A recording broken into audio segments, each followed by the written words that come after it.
Hello again, everyone. So today in this video, we just wanted to give a quick run through of the Microsoft PHI-3 Vision model, and we're going to use that in a specific use case of labeling images that we may have in a directory that we would like to apply more descriptive text to, right?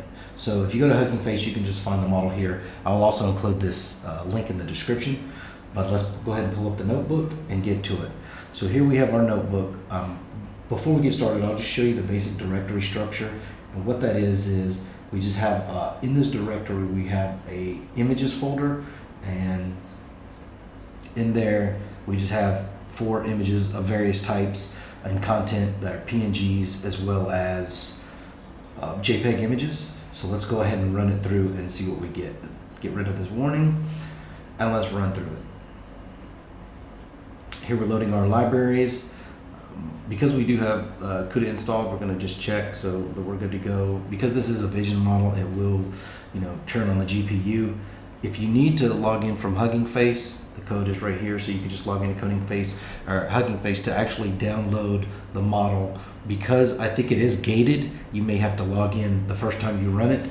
And also I've commented the code out. If you haven't ran the model previously, just uncomment this and it'll automatically download it. And then if you scroll down to the bottom of the notebook and uncomment this, once you've downloaded the model, you could save it into whatever directory you want. And then that way, moving forward, you don't have to re-download the model every time. You could just call the local model. So here we go. Here's our basic function.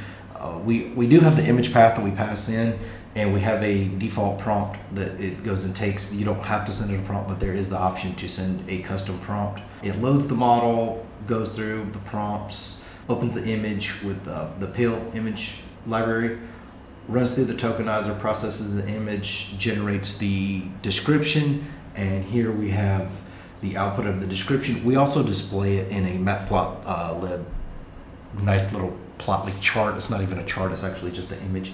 And we add the title. We add the actual description to the title.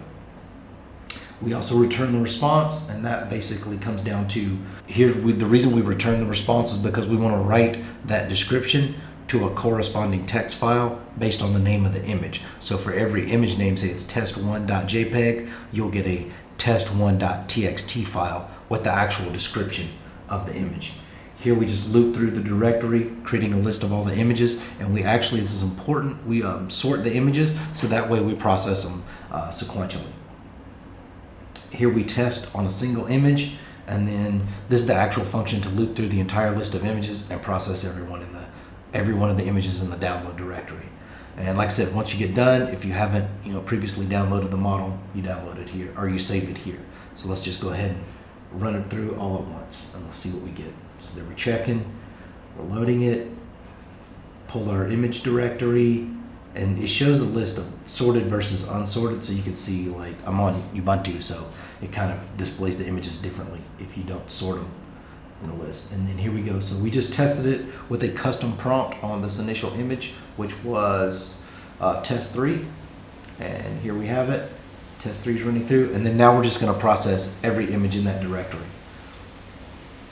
And so if you notice, here's the first image, and here's the description. It's you can trust him. It's like some fishermen on a boat with all the fish underneath the boat, and they're casting their net. The second one is a young lady, and it describes her outfit, her haircut, things like that. The third one is, this is actually funny. This is a peregrine falcon riding a flame-throwing or flame-spitting killer whale in the desert. So it talks about that.